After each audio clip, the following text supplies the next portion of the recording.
तो एक बार फिर से आप सभी का स्वागत है साथ की बड़ी बात में और शुरुआत करेंगे इस बुलेटिन की एक बड़ा अपडेट आपको बता दें अमरनाथ यात्रा से जुड़ा हुआ, श्रद्धालुओं से जुड़ा हुआ। तो आज से एक बार फिर से शुरुआत हो चुकी है अमरनाथ यात्रा की।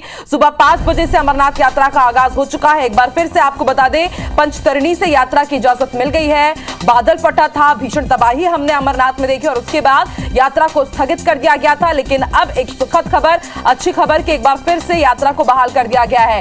इस यात्रा में मध्य प्रदेश, छत्तीसगढ़ के भी कई श्रद्धालु शामिल हैं और ऐसे में वो लोग वहां पर फंसे हुए थे क्योंकि वहां पर दर्शन बंद कर दिए गए थे, यात्रा स्थगित कर दी गई थी। लेकिन एक बार फिर से बाबा बर्फानी के अब दर्शन हो सकेंगे। एक बार फिर से शुरुआत हो गई अमरनाथ यात्रा की। आपको बता दें बीते दिनों बादल फट गया था अमरनाथ गुफा के 1 किलोमीटर 2 किलोमीटर के दायरे में और उसके बाद 15 से ज्यादा लोगों की मौत हो गई थी। राहत और बचाव कार्य तेजी से चलाया गया, कई लोगों की जिंदगियों को बचाया गया और अब उसके बाद एक सुखद खबर, अमरनाथ यात्रा एक बार फिर से शुरू हो चुकी है। आज सुबह 5 बजे से पंचतरणी से इसकी इजाजत मिल गई है। मध्य प्रदेश, छत्तीसगढ़ के भी कई यात्री इस वक्त अमरनाथ में हैं और आज अब वो अपनी उस यात्रा को आगे बढ़ाएंगे।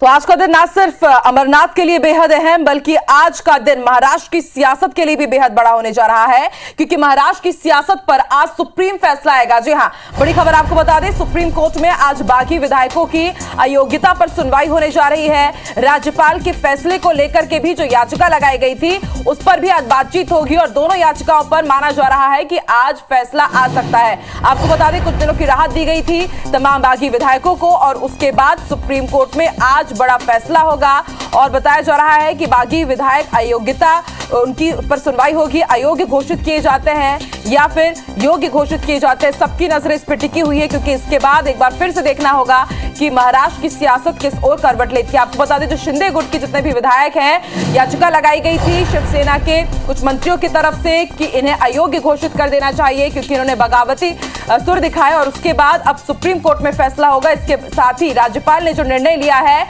उसको भी लेकर के जो याचिका लगाई गई है उस पर आज सुप्रीम सुनवाई होने जा रही है और माना जा रहा है कि दोपहर तक कोई बड़ा फैसला सुप्रीम कोर्ट सुना सकता है।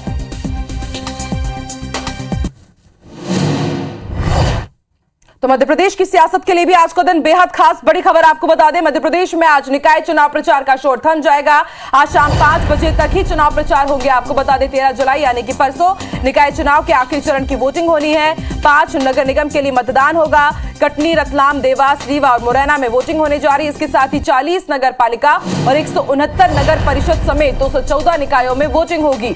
दूसरे चरण के लिए करीब 6,829 मतदान केंद्र बनाए गए हैं। निर्वाचन आयोग की तरफ से तैयारी पूरी है तो वहीं राजनीतिक दल माना जा रहा है कि आज जी जान से जुटेंगे क्योंकि आज अंतिम दिन है। आज जमकर प्रचार प्रसार होगा और इसके साथ ही आपको यह भी जानकारी दे दें कि शाम 5 बजे चुनाव प्रचार का शोर थम जाएगा और उसके बाद डोर टू डोर कैंपेनिंग शुरू होगी।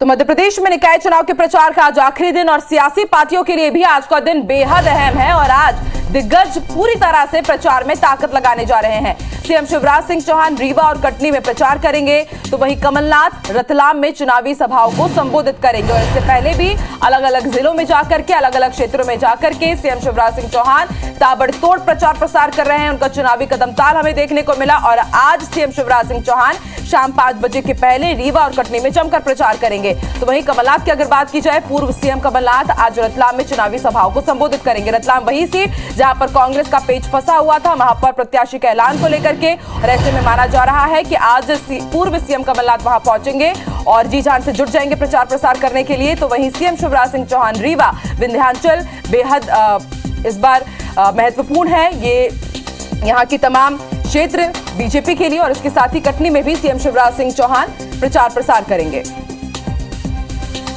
तो शाम 5 बजे चुनाव प्रचार का शोर थम जाएगा और उसके बाद शाम 5 बजे के बाद डोर टू डोर कैंपेनिंग की शुरुआत होगी और उससे पहले आज कांग्रेस हो या फिर बीजेपी या जितने भी निर्दलीय प्रत्याशी एड़ी चोटी का बल लगा देंगे पूरी तरह से चुनावी प्रचार प्रसार में।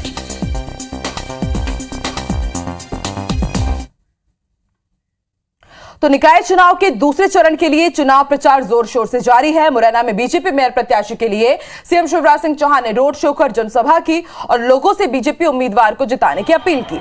इस दौरान सीएम शिवराज ने पूर्व सीएम कमलनाथ पर निशाना साधा और कहा कि ऐसे नेता हैं जो दूसरों से वोट डालने की अपील करते हैं लेकिन खुद वोट नहीं डालते। कमलनाथ नॉन सीरियस नेता हैं और ऐसी ही उनकी पार्टी भी है। बीजेपी प्रदेश अध्यक्ष वी डी शर्मा ने भी कांग्रेस पर निशाना साधा और कहा कि 15 महीने की कांग्रेस सरकार के दौरान कमलनाथ ने अटल जी के सपने चंबल एक्सप्रेसवे को भी रोकने का काम किया।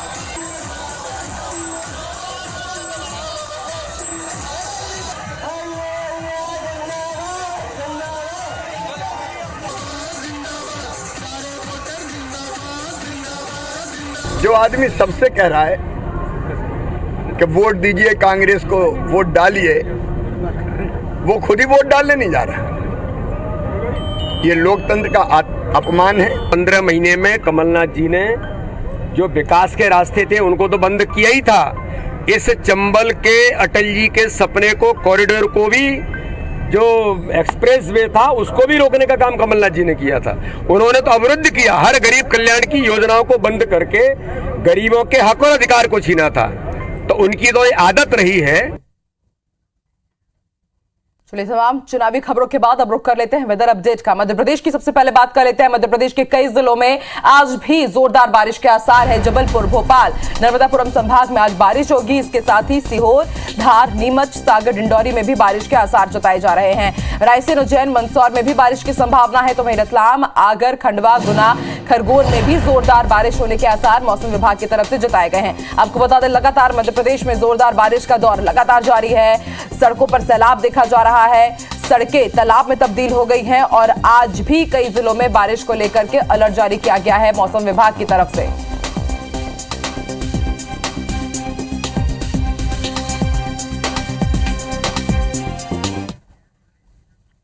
और ज्यादा जानकारी के लिए सीधे रुख कर लेते हैं मध्य प्रदेश का। भोपाल से इस वक्त हमारे साथ हमारी सहयोगी नीलम लाइव जुड़ रही है। नीलम, मौसम विभाग का क्या कुछ अपडेट बारिश को लेकर के? कई जिलों में बारिश की संभावनाएं हैं लेकिन लगातार ये देखा जा रहा है कि जोरदार बारिश तो हो रही है और इसके साथ ही निगम और पालिका के जितने भी दावे थे उनकी भी परतें खुल गई हैं। जगह जगह हम देख रहे हैं कि सैलाब उमड़ रहा है बारिश के कारण। जी बिल्कुल, मध्य प्रदेश में लगातार जो है बारिश का दौर जारी है और ख़ास तौर पर प्रदेश के जो पश्चिमी और पूर्वी ज़िले हैं यानी कि जबलपुर, मंडला, सिवनी, छिंदवाड़ा, कटनी, बालाघाट, सीधी, सिंगरौली, यहाँ पर अच्छी बारिश हो रही है। इसके अलावा इंदौर और उज्जैन संभाग के ज़िलों में भी अच्छी खासी बारिश दर्ज की जा रही है। अगर हम पहले आगामी अनुमान की बात करें तो आज भी भोपाल संभाग के ज़िले और नर्मदापुरम संभाग के ज़िलों में भारी बारिश की संभावना जताई है, यानी कि सीहोर, विदिशा, रायसेन, भोपाल, यहाँ पर भारी बारिश हो सकती है और नर्मदापुरम, हरदा, बैतूल में भी भारी बारिश की संभावना जताई है। इसके अलावा बाकी के जो जिले हैं जबलपुर, इंदौर, उज्जैन, शहडोल, ग्वालियर और चंबल संभाग के जिलों में गरज चमक के साथ बारिश हो सकती है। अगर हम अभी तक के आंकड़ों की बात करें पिछले 24 घंटों की, तो सबसे ज़्यादा बारिश जो है भोपाल में भी दर्ज की गई है। जबलपुर में भी, भोपाल में करीब 55 मिलीमीटर के आसपास बारिश दर्ज की गई है और कल देर रात से ही राजधानी भोपाल में तेज बारिश का जो दौर है वो चल रहा है। आज सुबह से भी रिमझिम जो बारिश है वो चल रही है और आज पूरे दिन इसी तरीके का मौसम रहेगा, मौसम विभाग का ऐसा अनुमान है।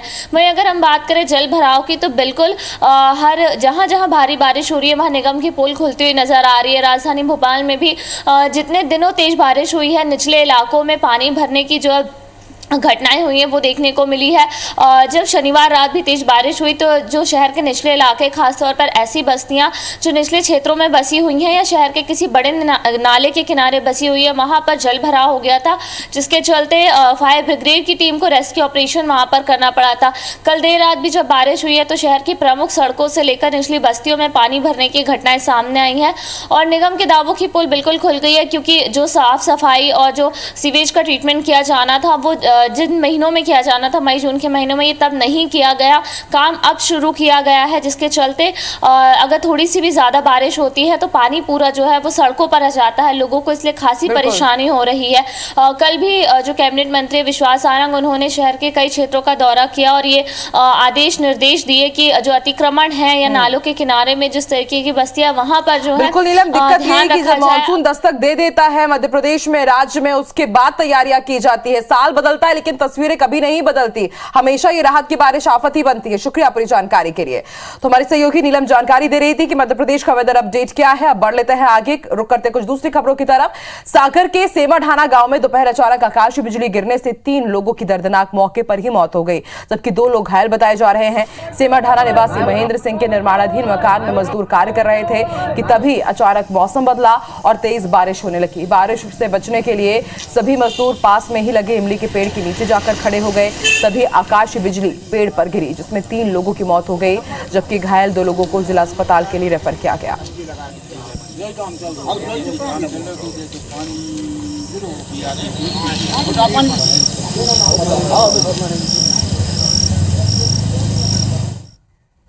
तो एक बार फिर से आकाशीय बिजली की चपेट में आने से 3 लोगों की मौत हो गई है। IBC 24 आपसे बार बार यही अपील कर रहा है कि जब भी जोरदार बारिश हो तो ऐसे में आप पेड़ के नीचे बिल्कुल भी खड़े ना हो, क्योंकि अभी तक जितने भी मामले सामने आए हैं वो इसी कारण आए हैं कि लोग बारिश से बचने के लिए पेड़ के नीचे खड़े हो जाते हैं और फिर वो आकाशीय बिजली की चपेट में आने से जान गंवा देते हैं। तो आप अपना ध्यान जरूर रखें। चलिए बढ़ते आगे, अब रुक कर लेते हैं छत्तीसगढ़ का। छत्तीसगढ़ का वेदर अपडेट आपको बता दें, छत्तीसगढ़ के कई हिस्सों में बारिश के आसार जताए गए हैं। 1-2 स्थानों पर भारी बारिश की भी संभावना है। ज्यादातर हिस्सों में हल्की मध्यम बारिश के आसार है। कल बस्तर के कुछ इलाकों में भारी बारिश हुई और आज भी मौसम विभाग ने छत्तीसगढ़ के कई इलाकों में बारिश को लेकर अलर्ट जारी किया है। तो कई हिस्सों में बारिश के आसार जताए गए हैं मौसम विभाग की तरफ से।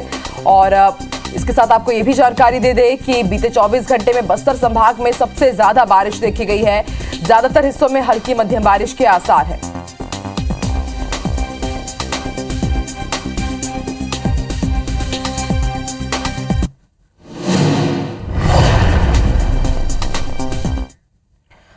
तो छत्तीसगढ़ के कई जिलों में झमाझम बरसात हो रही है। बारिशों से एक तरफ लोगों को गर्मी से राहत जरूर मिल रही है और किसानों के चेहरे खिल गए हैं, वहीं दूसरी तरफ कई नदी नाले भी उफान पर है। भानु प्रतापपुर में कई जगह सड़कों पर पानी भर गया। 10 से ज्यादा ग्राम पंचायत के लोगों का अपने ब्लॉक के मुख्यालय से संपर्क टूट गया।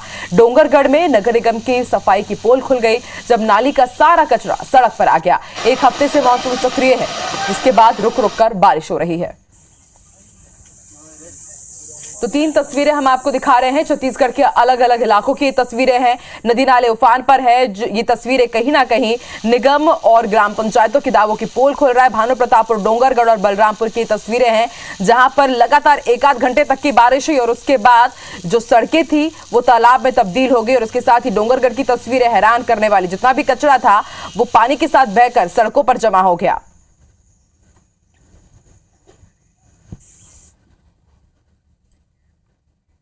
सॉरी, वेदर अपडेट के बाद अब रुक कर लेते हैं कोरोना अपडेट का। छत्तीसगढ़ की बात अगर की जाए तो छत्तीसगढ़ में बीते 24 घंटे में 110 कोरोना पॉजिटिव मरीज मिले हैं। 2911 सैंपल्स की जांच में यह आंकड़ा सामने आया है। अब एक्टिव मरीजों की संख्या 1466 तक जा पहुंची है। कल 99 लोगों को डिस्चार्ज भी किया गया और प्रदेश की पॉजिटिव दर लगातार बढ़ रही है। 3.78% तक पॉजिटिव दर पहुंच गई है। और उसके साथ ही नए मरीजों में सबसे ज्यादा बिलासपुर में 17 नए कोरोना संक्रमित पाए गए हैं। सरगुजा और दुर्ग में 16-16, रायपुर में 15, जांजगीर चांपा में 10, रायगढ़ और बलौदाबाजार में 8-8, तो वहीं सूरजपुर, बालोद और राजनांदगांव में 5-5, धमतरी में 2 और बस्तर, महासमुंद और कोरबा में 1-1 नया मरीज पाया गया है।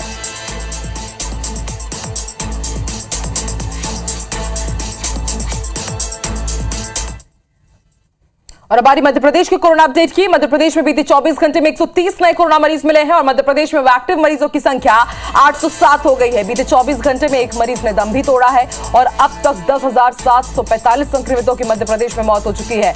कल मध्य प्रदेश में 111 मरीजों को डिस्चार्ज किया गया स्वस्थ होने के बाद।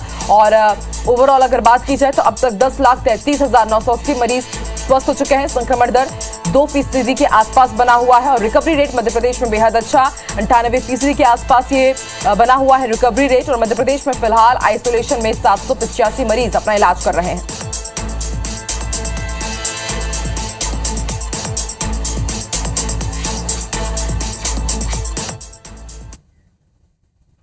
हर साल की तरह इस साल भी मानसून के बाद डेंगू और मलेरिया राज्य में पैर पसार रहा है। छत्तीसगढ़ में मलेरिया के 9,029 और 150 से ज्यादा डेंगू के मरीज सामने आए हैं, जिसकी वजह से राज्य स्तर पर अलर्ट जारी किया गया है। रायपुर के गुड़ियारी, रामनगर और बीरगांव में डेंगू और मलेरिया के रोकथाम के लिए अभियान चलाया गया। आंगनबाड़ी, मितानिन और स्वास्थ्य कर्मचारियों की मदद से लोगों के घरों से कूलर और जमे हुए पानी को साफ करवाया गया। रायपुर में जिला मलेरिया अधिकारी के अनुसार यह अभियान अगले 10 हफ्तों तक हर रविवार को चलाया जाएगा। बता दें कि डेंगू और मलेरिया की वजह से बस्तर में 2 बच्चियों की मौत हो चुकी है और इसकी वजह से प्रशासन ने जिलों में फॉगिंग और दवा का छिड़काव का कार्य अब तेजी से शुरू कर दिया है। राज्य में मलेरिया और डेंगू के प्रकरणों में वृद्धि हुई है, जिसके कारण सभी जिलों को सतर्कता बरतने के लिए पुनः निर्देश जारी किए गए हैं। ये दोनों बीमारियां मच्छरों के काटने से होती हैं, अतः मच्छरों से सावधानी और मच्छरदानी का उपयोग, समय पर उपचार कराना बहुत आवश्यक है। ये दोनों बीमारियों में समय पर उपचार कराने से गंभीरता नहीं होती। तो एक बार फिर से डेंगू और मलेरिया धीरे धीरे पैर पसार रहा है। ऐसे में हम आपसे अपील करते हैं कि जब आप पानी पिए तो उबाल करके पानी पिए और उसके साथ ही ऐसी जगह जहां पर आप देख रहे हैं कि पानी भरा हुआ है, सबसे ज्यादा लार्वा मलेरिया के और डेंगू के ऐसे ही पानी में पनपते हैं, तो उन पानी को आप तुरंत अपने घरों से हटाइए और सावधानी जरूर बरतिए। चलिए बढ़ते हैं आगे, बात कर लेते हैं मुरैना की। मुरैना में एक बार फिर मानवता को शर्मसार करने वाला मामला सामने आया। दरअसल पूजा राम अपने 2 साल के बेटे के इलाज के लिए जिला अस्पताल आया था। बेटा नहीं बच सका, पैसे भी खत्म हो गए। अस्पताल प्रबंधन से शव ले जाने के लिए मदद मांगी गई तो मना कर दिया गया, जिसके बाद मजबूर पिता नेहरू पार्क के सामने अपने 8 साल के बेटे की गोद में 2 साल के मासूम के शव को रखकर सस्ते वाहन की तलाश में निकल गया। मासूम की गोद में मासूम का शव देखकर हर कोई सिहर गया। जानकारी लगने पर टीआई योगेंद्र सिंह मौके पर पहुंचे और शव उठवाकर वापस अस्पताल ले गए। इस दौरान पिता भी लौट आए। पुलिस ने मदद करते हुए शव को वाहन से भिजवाया, लेकिन जिला अस्पताल प्रबंधन की बेरुखी ने कई सवाल एक बार फिर खड़े कर दिए। अब चले गए हैं, बस में मोला मट्टी काला पतना ने कपड़ी में साफ करो, मैं रोटी बना, एक बच्ची और जाती बड़ी है। मैं गाड़ी में गा दूँ 1000 मांग रहे हैं, 2000 को मांग रहे हैं, कितने मांग रहे हैं। तो अमूमन इसी तरह की तस्वीरें हम देखते हैं जो सभी को झकझोर कर रख देती है। और एक सवाल ये भी कि 21वीं सदी में हम रहते हैं। कहा जाता है स्वास्थ्य पर लाखों करोड़ों रुपए की योजनाएं हैं, लेकिन उसके बाद भी इस तरह की तस्वीरें कई गंभीर सवाल खड़े करती हैं। चलिए बढ़ते हैं आगे, बात कर लेते हैं टारसी की। टारसी जंक्शन पर पहुंची जयपुर सिकंदराबाद एक्सप्रेस में बम की सूचना से रेल प्रशासन में हड़कंप मच गया। ट्रेन के 2 कोच के वॉशरूम में बम होने की सूचना मिलते ही Narmadapuram police bomb disposal squad, dog squad की टीम के साथ स्टेशन पर पहुंची और जांच शुरू की गई। मौके पर पहुंचे पुलिस अधिकारी आरपीएफ, जीआरपी ने प्लेटफॉर्म 2 और 3 को ब्लॉक पर ट्रेन को खाली कराया। इस दौरान ट्रेन के सभी कोच की जांच की गई। पुलिस ने बताया कि जांच के दौरान इनपुट के अनुसार कोई भी संदिग्ध वस्तु नहीं मिली। करीब 3 घंटे की जांच के बाद ट्रेन को रवाना किया गया। कंट्रोल रूम को ट्रेन के कोच में सफर कर रहे यात्री ने सूचना दी थी कि वॉशरूम में बम रखे होने की पर्ची उसे मिली है। फिलहाल कोई मामला दर्ज नहीं किया गया है और अब किसने ये पर्ची चिपकाई, इसकी जांच रेलवे करेगा।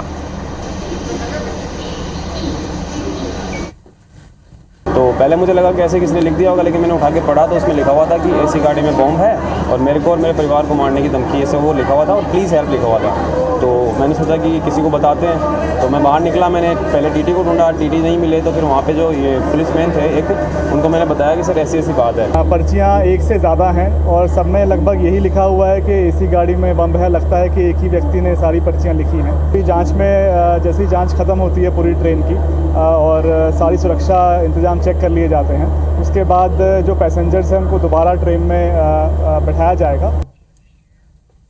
और अब बात एटीएम फ्रॉड की। सरगुजा पुलिस ने एटीएम कार्ड बदलकर ठगी करने वाले अंतर्राज्यीय गिरोह को गिरफ्तार कर लिया है। पुलिस ने बिहार से 4 आरोपियों को गिरफ्तार किया। एसपी भावना गुप्ता ने बताया कि गिरोह बिहार, झारखंड और छत्तीसगढ़ में बेसहारा लोगों को शिकार बनाया करते थे। ठग मदद के नाम पर एटीएम कार्ड लेकर क्लोन कर देते थे। आरोपियों ने अब तक 100 से ज्यादा लोगों के साथ धोखाधड़ी को अंजाम दिया है। सरगुजा संभाग में ठगों के खिलाफ 20 मामले दर्ज है। पुलिस को चारों आरोपियों के पास से 7 लाख रुपए भी जब्त कर चुकी है पुलिस और साथ ही 12 एटीएम कार्ड, 1 जिंदा कारतूस, देसी कट्टा और 3 मैगजीन पुलिस ने बरामद किया। फाइनली इसमें 4 लोगों को ही गिरफ्तारी की गई है टीम के द्वारा, जिसमें निशांत और दीपक जो वरसाली के रहने वाले हैं और साथ में 2 सहायक राजेश और गोलू। ये पूरा गिरोह अंतर्राज्यीय बिहार, झारखंड और छत्तीसगढ़ में वारदातें कारदात कर रहा था। सरगुजा में लगभग 8 FIRs हैं और इसी के साथ पूरे रेंज संभाग में लगभग 20 FIRs में इस गिरोह की मौजूदगी पाई गई है, एविडेंस पाई गई है। तो इस तरह के एटीएम फ्रॉड गिरोह इन दिनों काफी सक्रिय हैं। ऐसे में हम आपसे अपील करते हैं कि किसी को भी आप अपना एटीएम कार्ड ना दें, क्योंकि आप भी क्लोनिंग का शिकार हो सकते हैं। सावधानी जरूर रखें। चलिए बढ़ते आगे, बात करते हैं रायपुर की। रायपुर के आमानाका पुलिस क्वार्टर में बड़ा हादसा होते होते रह गया। जर्जर पुलिस क्वार्टर का कई टन वजनी स्लैब बच्चों के पास जा गिरा। स्लैब अभी भी छत से लटका हुआ है और कभी भी गिर सकता है। स्लैब की चपेट में आने से बाल बाल बच्चे बच गए। मौके का जायजा लिया संवाददाता संदीप शुक्ला ने। आमानाका पुलिस क्वार्टर में आज बड़ा हादसा होते हुए बचा है। पुराना आमानाका थाना है, उसके सामने पुलिस क्वार्टर्स है। यहाँ पर एक बिल्डिंग है, क्वार्टर है रिहायशी। वहां पर आप देखेंगे एक बड़ा सा स्लैब, कई टन वजनी स्लैब जो है वो नीचे गिर गया। और आपको बता दें कि जिस समय स्लैब गिरा उस समय बच्चे यहाँ से गुजर रहे थे और खेल रहे थे। नीचे आपको स्लैब दिखाते हैं, आप अंदाजा लगा सकते हैं कि इसका वजन कितना होगा। अगर ये बच्चों पर गिरता तो बच्चों का क्या हाल होता, आप इसका अंदाजा लगा सकते हैं। और हालत क्या है बिल्डिंग की आप देख सकते हैं।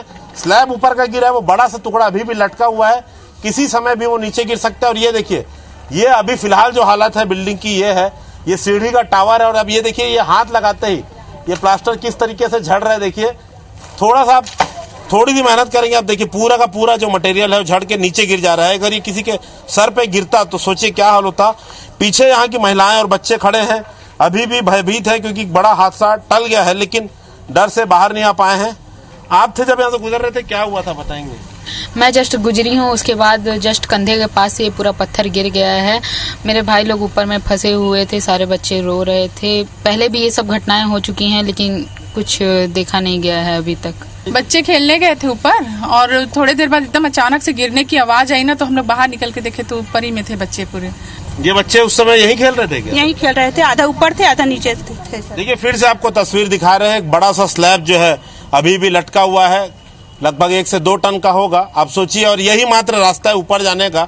अगर ये गिरता है तो क्या हाल होगा, नीचे वाले की जान तो जाएगी ही। अगर ये पूरा पार्ट गिर जाता है तो ऊपर जाने का रास्ता भी बंद हो जाएगा। फिलहाल हमने अधिकारियों को जानकारी दी है, आश्वासन है कि इसे तत्काल गिराया जाएगा और रास्ता क्लियर कराया जाएगा। लेकिन इस बिल्डिंग की बात जो महिलाएं बता रही हैं, देखते हैं कि इस क्वार्टर का जीर्णोद्धार होता है, इस बिल्डिंग का उद्धार होता है, या इसी खतरे में लोगों को रहना पड़ेगा। कैमरामैन राजा राम के साथ संदीप शुक्ला, IBC 24 रायपुर। बलरामपुर जिले के राजपुर थाने में पदस्थ एक महिला आरक्षक ने मानवता की मिसाल पेश की। महिला आरक्षक रेशमा कुजूर ने एक बच्ची की माता पिता की मृत्यु के बाद बच्ची को सहारा दिया। बच्ची का नाम रूपा बड़ा है, जो सरगुजा जिले की बतौली की रहने वाली है, जहां उसकी पहचान राजपुर में पदस्थ रेशमा कुजूर से हुई। जिसके बाद रेशमा कुजूर ने बच्ची को अपने पास ले आई और स्कूल में प्रवेश करवाया, साथ ही आगे की पढ़ाई के लिए हॉस्टल में दाखिला दिलवाया। बच्ची कक्षा 9वीं की पढ़ाई कर रही है और आगे पढ़ लिखकर पुलिस ऑफिसर बनना चाहती है। वहीं महिला आरक्षक की कोशिश के अधिकारी और स्थानीय प्रशंसा कर रहे हैं। साथ ही थाने में पदस्थ दूसरे महिला आरक्षक भी इससे बेहद खुश हैं।